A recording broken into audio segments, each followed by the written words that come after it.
everybody, welcome back to my channel. I'm Naysha Nicole if you're new, and if you're not new, hey boo. So in today's video I will be talking about how to become a eyelash technician. Okay you guys, so the first thing you should be doing is finding out the requirements in the state where you want to lash in, because some states require you to go to school and become an esthetician or a cosmetologist, and some states don't require you to do that at all. My state did or whatever.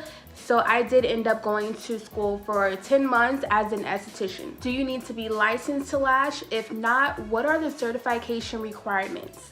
So if you are in a state that does not require you to go to school and be licensed as an esthetician or a cosmetologist in order to do lashes, then you need to be certified. So how to get certified to do eyelash extensions is actually very simple. So you need to find a good lash course and find out how much that lash course costs. Most good lash courses cost around $1,000 to $2,000 or even more. But you guys, whether or not your lash course is $1,000 or $2,000 or more, you guys have to remember you're investing in yourself and in your career, in something that you love and you're gonna do hopefully for a very long time, so then you'll be able to make that money back.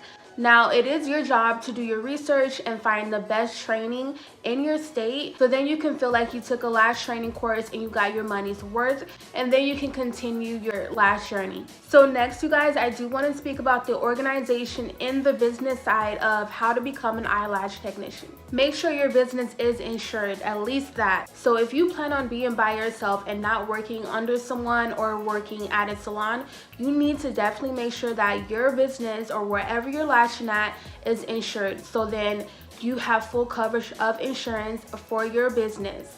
And that's just in case anything happens in your room, in your studio, or wherever you're lashing at. That covers you and your space. Just in case anything happens with your client, you're fully covered. The next one, make sure your client sign a waiver, you guys. And the reason for this is because you need to set out your boundaries and policies on a paper that they can read over and that they're signing and dating, just in case, like I said, anything happens in your room or your studio, they know beforehand. Like, hey, if you are allergic to this or that, I use this during my service. Or can you lay down for 2 hours, 2.5 hours while I do a full set on you? If you cannot, maybe the service is not for you. Or maybe putting your waiver, like not every style is gonna look the same on every person because we all have different eye shapes.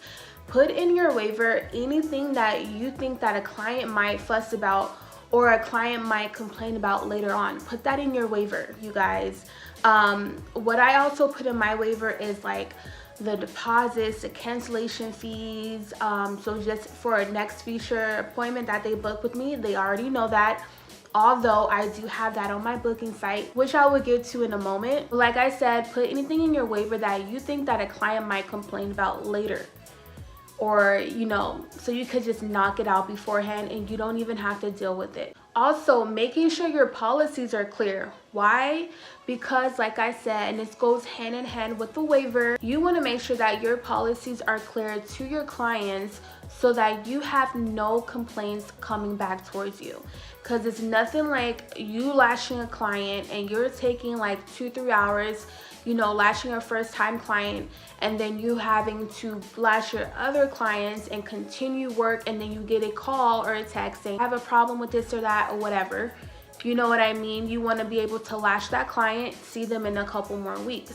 So if you have in your policy that you don't do any refunds, or you do refunds within 3 days of their appointment, you need to put that in your policy and they need to sign off of it.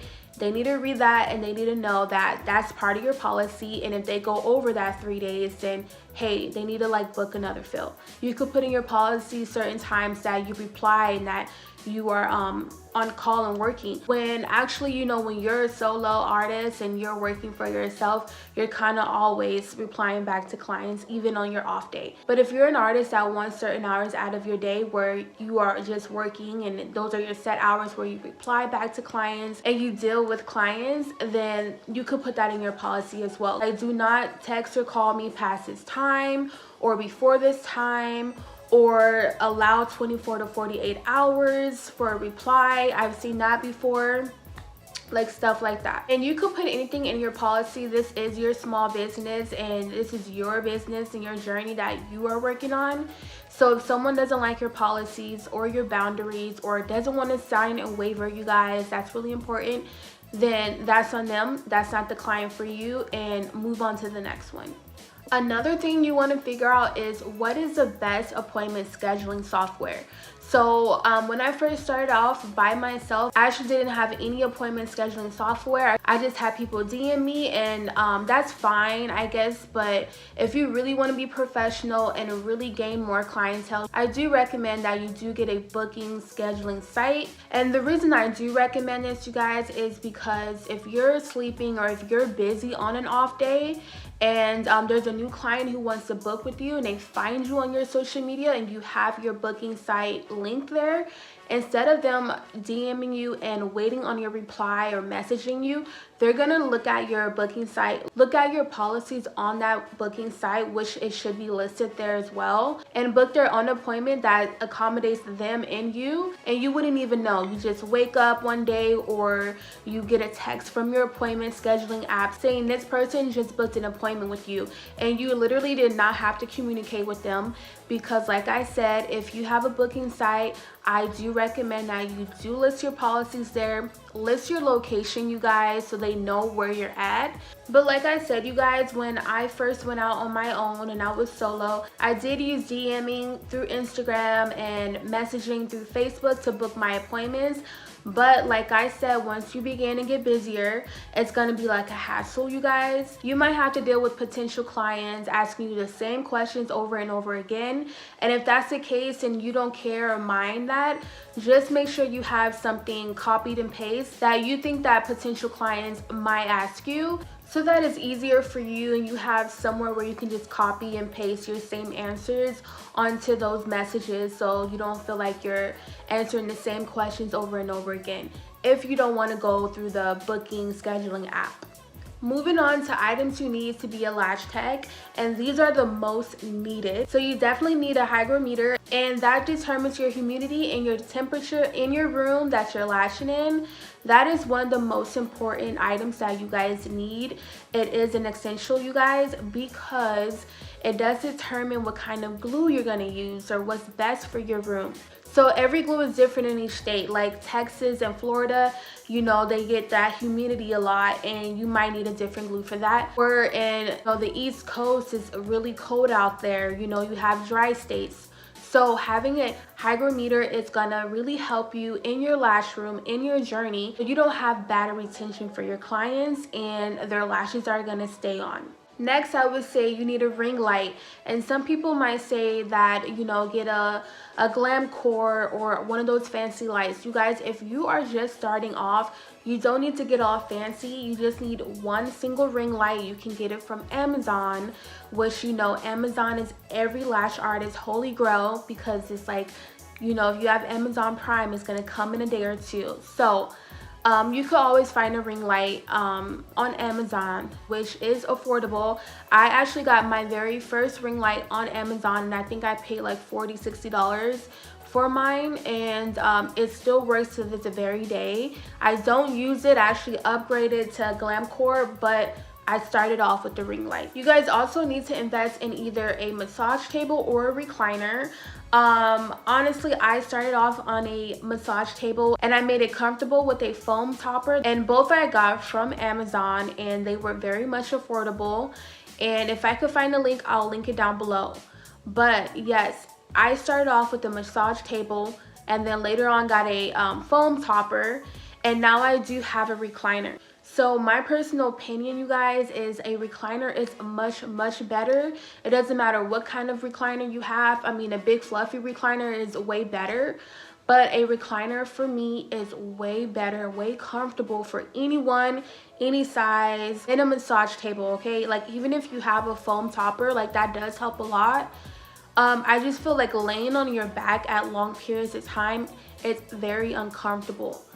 But if you're just starting off, getting a massage table with a foam topper is not bad for your first 6 months maybe up to a year. When you start building your clientele and you're making more money and you know you're seeing more profit, then you can upgrade to a nice recliner. Your other supplies like your spoolies, your under eye pads, your paper towels, tissues, your bibs, whatever else you need or you think you need is probably going to be on Amazon. I do recommend doing your research and getting a glue from a lash company, not on Amazon, but that's my recommendation. If you find a nice glue on Amazon, then lucky you. I actually get my supplies from other sources of lash companies, and but I do get like my spoolies and iPads from Amazon. Also the dental bibs that I do put on my recliner chair for my clients to lay their head on. But like I said, Amazon is clutch for lash artists and new beginner lash techs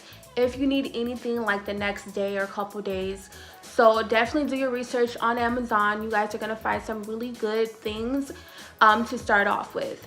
And so to end this video, I do want to say, don't compare yourself or your journey to the next lash tech.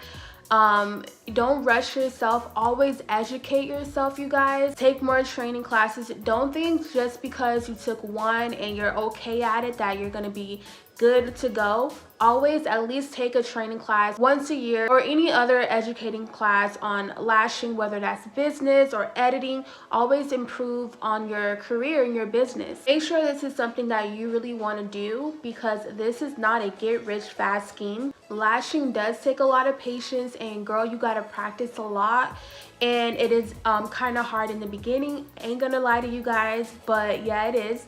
So you do have to practice and put in the work, and you know, at least practice 1 hour out of your day if this is really something you want to do. And in the future, you'll see the pros of becoming a lash technician and the pros of it all and working for yourself. And with that being said, thank you guys so much for watching this video. I hope you guys liked it, and I'll catch you guys in the next one. Bye.